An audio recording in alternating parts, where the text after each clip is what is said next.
देखो अपन कल लास्ट में देखे थे एक बीजपत्री और द्विबीजपत्री बीज। आज देखेंगे अपन किसी का भी पुष्प सूत्र लिखते हैं या किसी फैमिली का वर्णन करते हैं तो कुछ तकनीकी शब्दों का यूज होता है, तो इनको बोलेंगे तकनीकी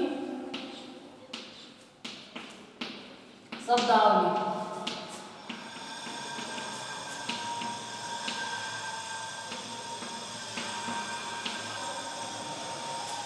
देखो अगर ऐसे लिखा है इसका मतलब एक ऐसा अपन ने सिंबल बनाया तो इसका मतलब क्या होगा आपका त्रिज्या सममित। इसका मतलब क्या होगा आपका त्रिज्या सममित। इनको लिख लो, ये प्रैक्टिकल में भी काम आएंगे। त्रिज्या सममित ऐसे लिखा तो क्या लिखेंगे एक व्यास सममित।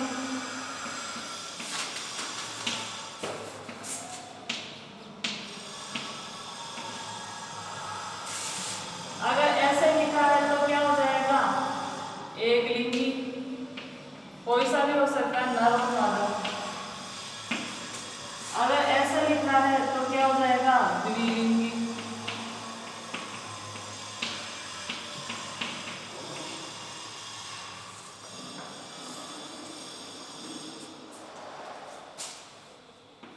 के का मतलब क्या होगा आपका कोरोला सॉरी कैलिक्स। के का मतलब होगा कैलिक्स।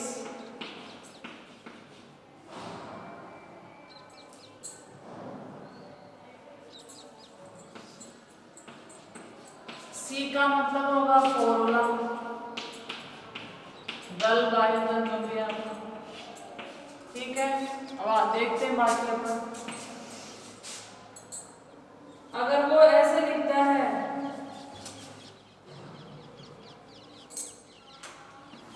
पी का मतलब होगा पेरियन, मतलब बाह्य दल और दल की जगह एक संरचना पाई जाती है जिसको पेरिदल बोलेंगे, परिदल पेरियन। इसके अलावा क्या हो जाएगा एक का मतलब होगा आपका उमंग या एंड्रोशियम। जी का मतलब होगा आपका गायनोशियम, अंडाशय जिसको बोलते हैं आप। ये तो एक बेसिक से ये यूज होंगे। अब देखो एक और शब्द हो जाएगा बी आर, मतलब सहपत्र पाए जाएंगे। क्या पाए जाएंगे आपके सहपत्र उपस्थित। ये शब्दावली काम आएगी। दूसरा लिखेंगे ईबीआर सहपत्र अनुपस्थित। सहपत्र क्या हो जाएंगे आपके एब्सेंट हो जाएंगे, अनुपस्थित हो। दोबारा देखो एक बार, अगर आपकी त्रिज्या सममित है पुष्प तो ये वाला सिंबल लगाएंगे, एक व्यास सममित है तो ये, एक लिंगी है तो ऐसा, कोई सा भी हो सकता है। एक लिंगी में नर और मादा दोनों में से जो भी हो। द्विलिंगी में ये, कैलिक्स के लिए ये, कोरोला के लिए ये, पेरियन मतलब दल और बाह्य दल की जगह एक संरचना पाई जाती है पेरियन। उमंग के लिए ये, जायांग या अंडाशय के लिए सहपत्र उपस्थित है तो बी आर, अनुपस्थित है तो ई बी आर। अब देखो अगर अपन ने पढ़ा था अधोवर्ती अंडाशय, अर्ध अधोवर्ती अंडाशय, उनके लिए देखो आप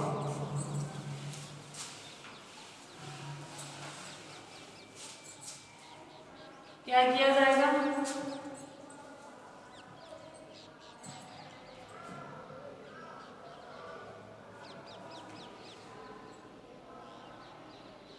अगर आपका अंडाशय ऊर्ध्ववर्ती है, अंडाशय कैसा है ऊर्ध्ववर्ती है, तो अपन लिखेंगे जी। अगर अंडाशय कैसा है आपका अधोवर्ती है, अधोवर्ती है तो कैसे लिखेंगे जी के नीचे ऐसा लगाएंगे। अंडाशय क्या हो गया आपका अधोवर्ती हो गया। अब देखो कई बार आपको ऐसा भी लिखा हुआ मिलेगा, जैसे आपके जो बाह्य दल है और दल है पुमंग को लिखते हैं, जैसे आपके ये है हो गया आपका अंडाशय, ठीक है।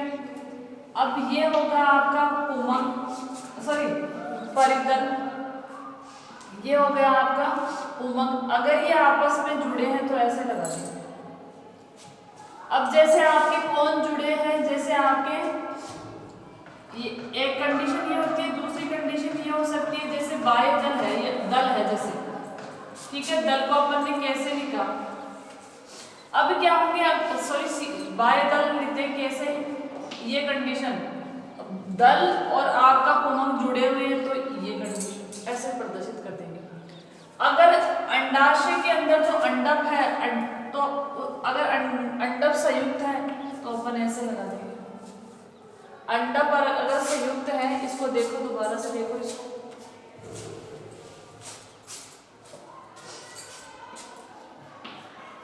दल व पुमंग जुड़े हुए हो आपस में,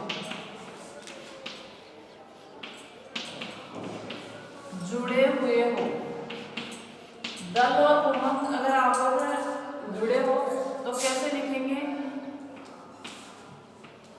ऐसे लिखेंगे, ठीक है। अब क्या होगा, अगर आपके जो अंडाशय है, अंडाशय में जो अंडक होंगे वो आपस में जुड़े हैं, जैसे 5 अंडक है, 5 अंडक भी लिख दिया, और वो अंडक आपस में जुड़े हुए हैं तो ये कंडीशन,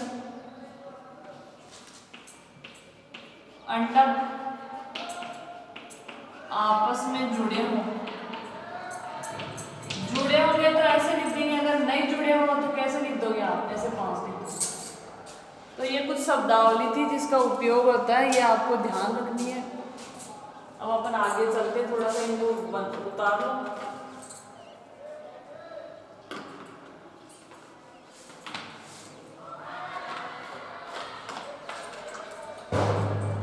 अब आपके क्या दे रखी है, कुछ फैमिलियां दे रखी है, मतलब फैमिली में सब कुछ देखेंगे अपन। कुछ फैमिलियां दे रखी है, जैसे आपके मटर फैमिली हो, सपोज एक एग्जांपल बता रही हूँ, सरसों फैमिली है, जो भी आपके सिलेबस में 3 ही है वो तीनों पढ़ेंगे। वैसे आपके अगर नीट दोगे तो कम से कम 7 से लेकर 10 फैमिलियाँ आती हैं। पिछली बार सिलेबस में कितनी थी, 7 फैमिलियाँ थी, आपके 3 दे रखी है। सबसे पहले देखते हैं अपन मटर कुल, कुल का मतलब होता है फैमिली, इसका दूसरा नाम है फैबेसी, फैबेसी। इसका तीसरा नाम है लेग्यूमिनोसी,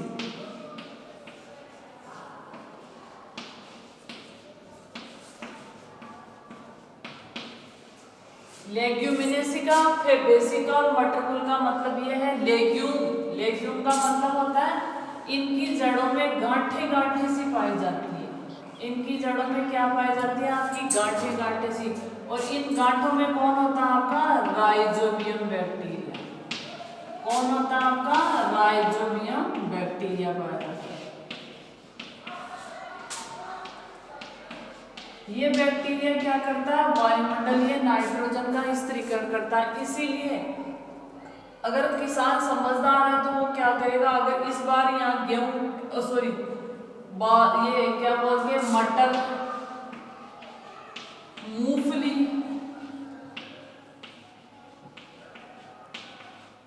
चना, अरहर, उड़द, मतलब दालों का अगर उसने क्या किया है, खेती की है, तो अगली बार वो यहाँ गेहूं बोएगा तो उत्पादन अच्छा होगा। क्यों, क्योंकि इस मिट्टी में क्या है, नाइट्रोजन प्रचुर मात्रा में उपस्थित है।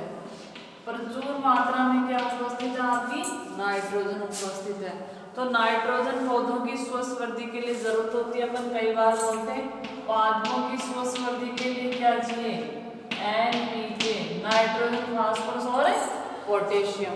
तो किसान समझदार होगा तो ये काम करेगा। अब अपन देखते हैं आपकी कौन सी फैमिली है, लेग्यूमिनेसी या फैबेसी।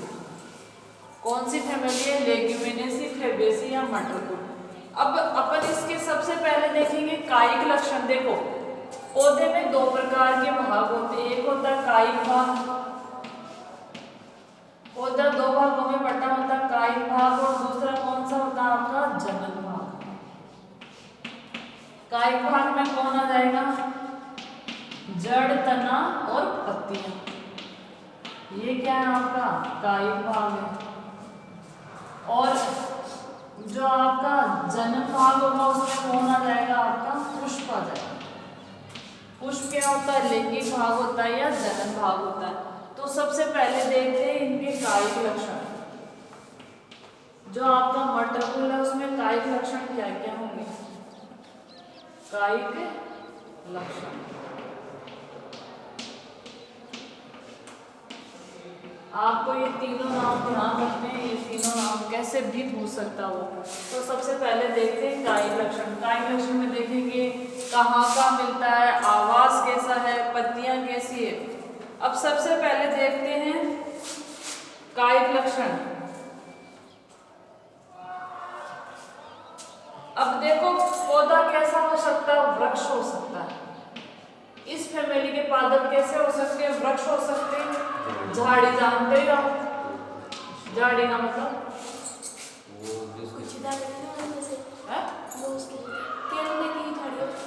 झाड़ी का मतलब ऐसा होता है पौधा 4 से 5 फीट लंबा होगा और उसके मोटी शाखाएं नहीं होगी, पतली पतली शाखाएं होगी, ठीक है, वो होता है झाड़।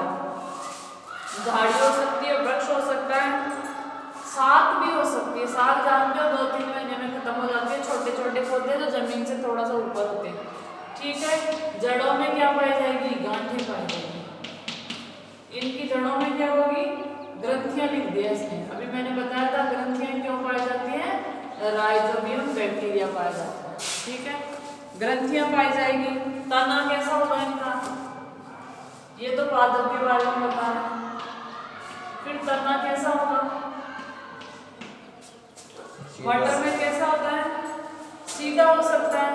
तना कैसा हो सकता है, सीधा हो सकता है। और परतान टेंड्रिल अगर पटे में मट उसमें ऐसे ऐसे ऐसे होता है, तो परतान भी हो सकता है। पत्तियां कैसी होगी, पत्तियां होगी आपकी सरल, सरल है, संयुक्त है। देखो अपन जो ये पढ़ रहे हैं पूरी फैमिली का वर्णन पढ़ रहे हैं, लेग्यूमिनेसी फेबेसी पूरी फैमिली पढ़ रहे हैं। तो इसमें अलग अलग प्रकार के पादप आएंगे, तो अपन सबका वर्णन लेके चलते हैं, एक का ना लेके।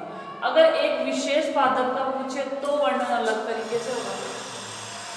संयुक्त हो सकती है, पिच्छाकार, संयुक्त पिच्छाकार है, संयुक्त क्या आपके पिच्छाकार है।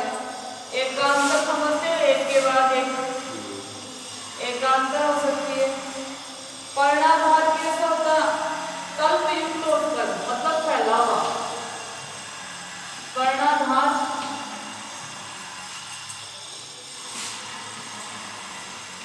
कल्पयुक्त होता है। जालिका शिराविन्यास, शिराविन्यास कैसा होता है, जालिकावत शिराविन्यास। जालिकावत क्या पाया जाता है आपका, शिराविन्यास। तो ये पत्तियों की विशेषता देखिए, पत्तियां कैसी होगी आपकी, जालिकावत शिराविन्यास।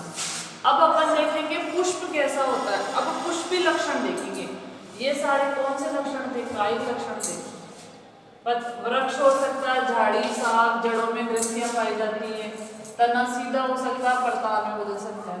पत्तियां सरल, संयुक्त, पिच्छाकार, एकांत मतलब एक यहाँ एक यहाँ, ये एकांत, एक के बाद एक, ठीक है। पर्णाधार तल युक्त होता है, ऐसे ऐसे चपटा हो सकता है। जालिकावत शिराविन्यास, जैसे ये पत्ती है, ठीक है, इसमें ये निकल गई, अब यहाँ से और निकल गई, मतलब जाली जाली सी बन गई, तो जालिकावत शिराविन्यास। ये सारे कौन से लक्षण थे, कायिक लक्षण थे। अब अपन देखते हैं पुष्पी लक्षण। पुष्प में क्या क्या लक्षण होते हैं, पुष्पी लक्षण। तो अगला देखो आप इसी का पुष्पी लक्षण।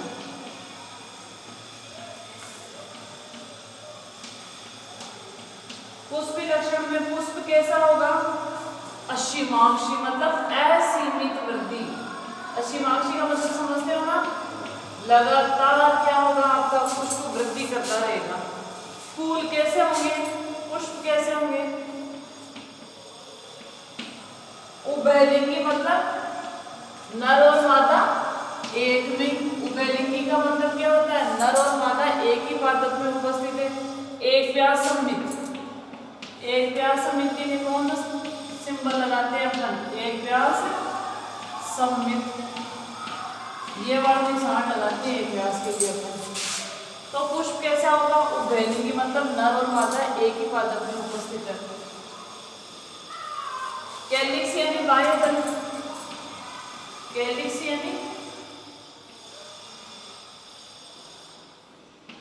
यानी बाह्य दल। बाह्य दल कितने हैं आपके? 5 है। 5 संयुक्त बाह्य दली मतलब आपस में जुड़े हैं, संयुक्त बाह्य दली। बाह्य दल क्या आपस में जुड़े हुए हैं। कोर स्पर्शी, इनके कोर क्या कर रहे हैं? आपस में टच कर रहे हैं, कोर स्पर्शी। ठीक है। इसके अलावा कोरोला कितने हैं आपके? दल कितने हैं? कोरोला भी क्या आपके? 5 हैं। विमुक्त दली अलग अलग है। विमुक्त दली, इन सब का मतलब समझाया हुआ आपको। ठीक है। पेपिलियोनेसी मतलब जो मैंने लिखवाया था ना, एक ऐसा होता है, एक सबसे बड़ा होता है, 2 ऐसे छोटे होते हैं, एक कील बनाता, वो हो गए। पश्च बड़ा तथा सबसे बाहरी इसमें क्या पाए जाएंगे? ये स्पेसिफिक व्यवस्था है, ये ध्यान रखना। जो कोरोला होता है वो कैसा होता है? पेपिलियोनेसी टाइप का होगा। ये तो सबसे बड़ा होगा, 2 छोटे होंगे, एक कैसा होगा? कील युक्त होगा। ये होगा इसमें। ठीक है। नोतल बना लेता। पुंकेसर कितने होंगे? पुंकेसर होंगे आपके 10। पुंकेसर कितने होते हैं आपके? 10 होंगे। द्विसंगी होंगे, मतलब द्विसंगी का मतलब एक इधर लगे होंगे, कितने भी 9 इधर होंगे और एक इधर अकेला होगा। पुंकेसर 10।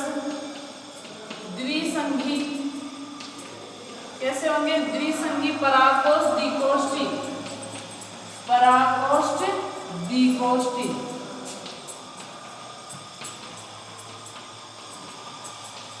मतलब जैसे ये पराकोष्ठ आपका ऐसा ही होगा ना, इसमें 2 चेंबर बने होंगे, तो पराकोष्ठ कैसा हो गया? द्विकोष्ठी हो गया। जायांग मतलब अंडाशय वाला भाग, जायांग दिख रहा है ना नीचे से। जायांग कैसे होगा? एक अंडक, मतलब अंडाशय में क्या होगा आपका? एक में एक ही अंडक होगा। ठीक है। ऊर्ध्ववर्ती समझ गए? अंडाशय कैसे होगा आपका? ऊर्ध्ववर्ती। बीजांड क्या होंगे? अनेक होंगे।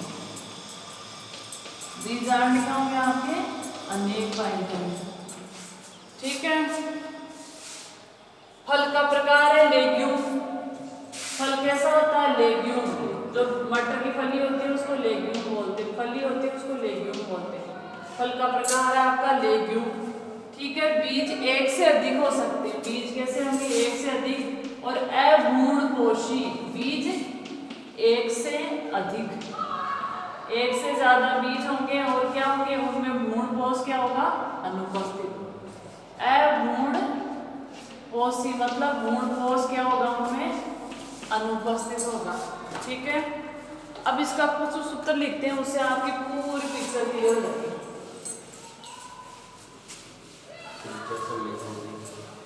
सबसे पहले कैसा है? पुष्प कैसा है आपका? पुष्प सूत्र में देखो,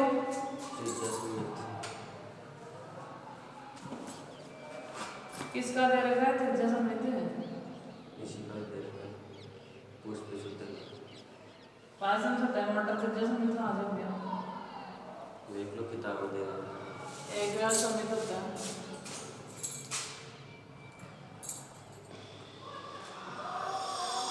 किसका है? पर ये नहीं पता ना।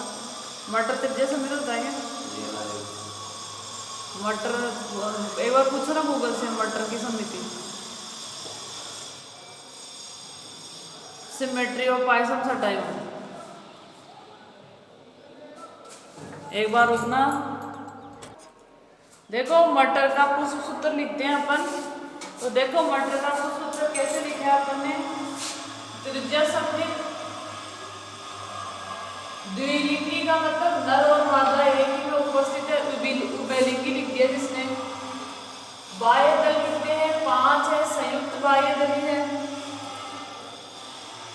ठीक है। दल कितने हैं? देखो दल है ऐसे 1+2 और 2 क्या है आपके? जुड़े हुए हैं। पुंकेसर कितने हैं? 9+1। और जो आपका अंडाशय है, गायनोशियम है, वो कैसा आपका? ऊर्ध्व एक है आपके। और कैसी है? ओरी अधोवर्ती।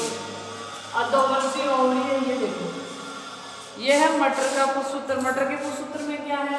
त्रिज्या समित द्विलिंगी बाह्य दल 5, संयुक्त बाह्य दली दल कितने हैं? 3 है। एक सबसे बड़ा वाला, फिर बीच वाले 2 और एक क्या हुआ आपस में ऐसे नीचे बनाया था ना अपन ने, जैसे ये, फिर ये और दूसरा ऐसा जुड़ा हुआ था, तो ये है। और आपके कुमक कितने हैं? 10 है। 2 द्विसंगी है, 9 एक जगह 1। इसके अलावा जो आपका अंडाशय वो कैसा है? ओवरी कैसी है?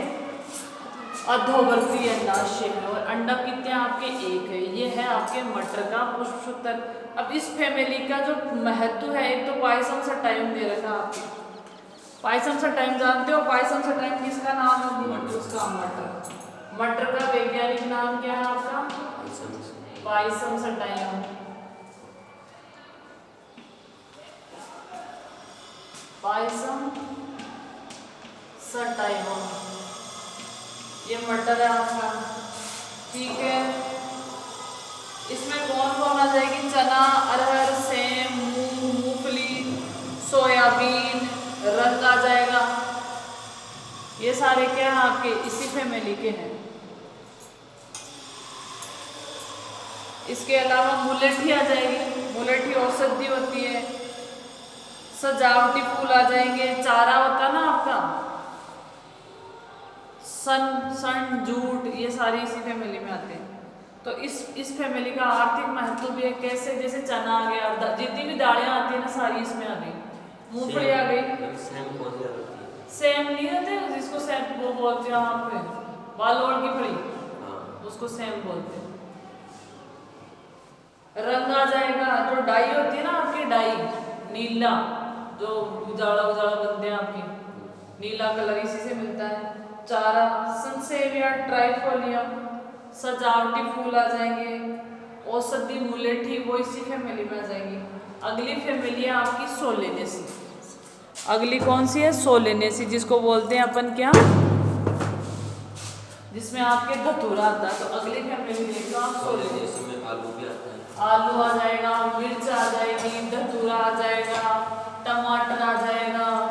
इसके अलावा भिंडी आ जाएगी। सोलेनेसी में आती है ना भिंडी भी। अब है आपकी सोलेनेसी फैमिली।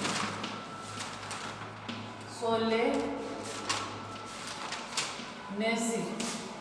अब देखो मेरे पास धतूरे का पुष्प है, तो मैं उसका डिसेक्शन करके आपको बता देती हूँ धतूरे में कैसे क्या होता है, तो आप निकाल के देख सकते हो। ये देखो, ये धतूरे का पुष्प है। धतूरा सबने देखा होगा, ऐसा होता है धतूरे का पुष्प। ऐसे ऐसे पुष्प में ऐसे बन जाती है जैसे क्या बन रखी हो आपके, एक कीप बन रखा धतूरा ऐसा होता है। ये देखो आपका धतूरा, ठीक है। अब इसको डिटेल से पढ़ते हैं। ये धतूरे का पुष्प है। इसमें क्या होगा? ये जो दिख रहा है ये पुष्प वृंत है, ठीक है। अब पुष्प वृंत के बाद में ये जो हरा हरा सा दिख रहा है ना, ये यहाँ से, ये बाह्य दल है। और इसमें बाह्य दल आपस में जुड़े हुए हैं। ये देखो, ये जो निकल रहा है ना आपका, ये बाह्य दल है। कितने बाह्य दल है गिन लेते हैं अपन। ये देखो, ये बाह्य दल है। इसमें कितने हैं आपके? 4-5 बाह्य दल होते हैं इसमें। बाह्य दल आपस में जुड़े हुए हैं, तो इसको क्या बोलेंगे? संयुक्त बाह्य दली। ये बाह्य दल है आपस में, ये देखो जुड़े हुए हैं, तो इसको क्या बोलेंगे? संयुक्त बाह्य दली। बाह्य दल हमेशा कैसे होते हैं आपके? हरे कलर के होते हैं। ये देखो जुड़े हुए हैं ना बाह्य दल, 5 है टोटल, और आपस में जुड़े हुए हैं। ये एक इधर से था तो जो हट गया, बाह्य दल है, ये जुड़े हुए हैं। अब जो ये दिख रहा है आपको, देखो इसको देख लो आप, ये जो पुष्प है ये कैसा है आपका? ये दल है आपके, दिख रहे हैं दल कैसे आपके? वाइट कलर का है। और दल आपस में जुड़ के क्या बना लिए? कीप जैसी संरचना बना लिए। अब इसमें देखो 1 2 3 4 5 6 7, इसमें क्या है आपके? बाह्य दल उपस्थित है, जो कैसे होते हैं? रंगीन होते हैं। इसमें कैसे हैं? सफ़ेद कलर के। ये देखो आप, ये देख लो आप, ये छोटा पुष्प है, अभी परिपक्व नहीं हुआ। ये क्या है आपके?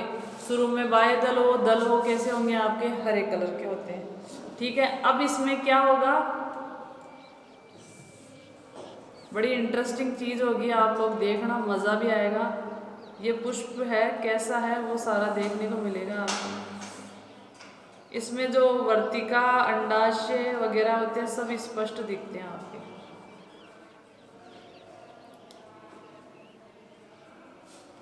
अब देखो आपको कितने दिख रहे हैं, 4 तो 5 दिख रहे हैं ना।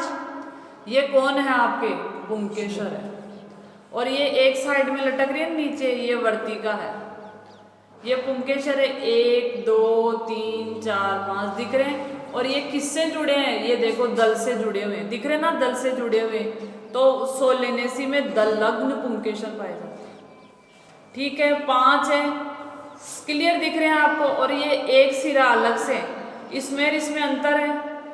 ये कौन है आपकी, ये जो पाइप जैसी संरचना दिख रही है ना, ये तो है वर्तिका। ये ऊपर थोड़ा सा फूला हुआ भाग है, ये कौन है, वर्तिकाग्र, दिख रहे हैं। अब देखो ये जो पुंकेसर है, इनके ऐसे बीच में ऐसे बना हुआ, जैसे अपन बनाते हैं ना बार बार ऐसा बनाते हैं बीच में, तो कैसे है, इसके बीच में क्या द्विकोष्ठी है, ये देख लो। कोई कुछ कंफ्यूजन नजर आ रहा है क्या, बिल्कुल क्लियरिटी है। अब इनका काट के टीएस काटा जाता है प्रयोगशाला के अंदर, और इसके अंदर परागकण आसानी से दिख जाते हैं। ठीक है, अब अपन पुंकेसरों को तो कर देते हैं अलग, और अपन चलते हैं स्त्रीकेसर पे। ये आपके पुंकेसर, ये देखो आप अलग हो गए। अभी थोड़ी देर रुको। ये रही है आपकी कौन, स्त्रीकेसर, ये देखो। ठीक है, ये फूला हुआ भाग क्या आपका, अंडाशय है। फूला हुआ भाग क्या है आपका, अंडाशय। इसमें अंडक कितने होंगे, 5 होंगे। अब क्या करो, ब्लेड की सहायता से इसका टीएस काटते हैं, फिर इसको कलर करते हैं और फिर इसको देखते हैं। तो इसमें क्या दिखते हैं आपके, चैम्बर दिखेंगे। अब आपको यहाँ से तो चैम्बर दिखेंगे नहीं, अब तुम लोग देख सकते हो। पहले ये देखेगा,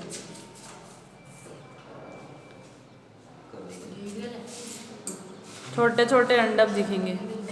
2 चैम्बर बने हुए होते हैं इसमें। और अंडाशय के अंदर कैसा होगा देख लो, अंडाशय अंदर से कैसा होगा वो देख लो। सोलेनम नाइग्रम मकोल का देख लो, अंडाशय बीच में से ऐसा होगा, यहाँ फूला होगा और यहाँ छोटे छोटे अंडक लगे होंगे।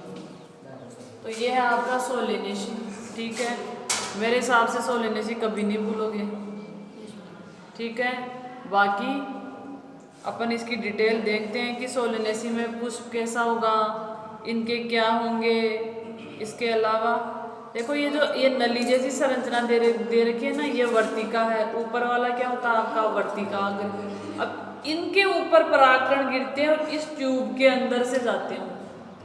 ट्यूब के अंदर से परागकण नहीं जाते, जैसे ये वर्तिकाग्र है आपका। ठीक है, ये वर्तिकाग्र है और ये आपका अंडाशय है। अब क्या होगा, यहाँ ये गिरेंगे, बहुत सारे गिरेंगे। एक ही क्या करेगा, पोलन ट्यूब बनाएगा, पराग नली बनाएगा एक ही से। और वो कहाँ पहुँच जाएगा, यहाँ पे। और यहाँ पे मैंने एक कल चित्र बताया था आपको, ऐसा ऐसा कई बार बताती रहती हूँ। ये क्या होती है आपकी अंड कोशिका, ये क्या होता है द्वितीय केंद्रक, सेकेंडरी न्यूक्लियस, द्वितीय केंद्रक। और ये क्या है आपकी अंड कोशिका। अब होगा क्या, जो ये गिरेंगे ना, ये इसके अंदर 2 केंद्रक आएंगे आवर्त बीजी पादपों में। तो एक जैसे ये आया आपका, ठीक है, यहाँ से एंटर होगा, इसमें 2 केंद्रक होते हैं। एक तो इससे जुड़ जाएगा और दूसरा केंद्रक इसमें जो नर युग्मक 2 आएंगे, एक तो इससे जुड़ गया और दूसरा इससे जुड़ जाएगा। तो एक बार अंड कोशिका से जुड़ा निषेचन, दूसरी बार इससे जुड़ा निषेचन। अब यहाँ कितनी कोशिका हो जाएगी, 3। तो 2 बार तो निषेचन हो गया और 3 बार फ्यूजन हो गया। 3 जगह है तो इसको बोलते हैं दोहरा निषेचन और त्रिसंलयन, डबल फर्टिलाइजेशन और ट्रिपल फ्यूजन। ये आवर्त बीजियों के एक स्पेसिफिक कैरेक्टर और किसी में नहीं होता। ठीक है, बाकी अपन कल देखेंगे। Thank you.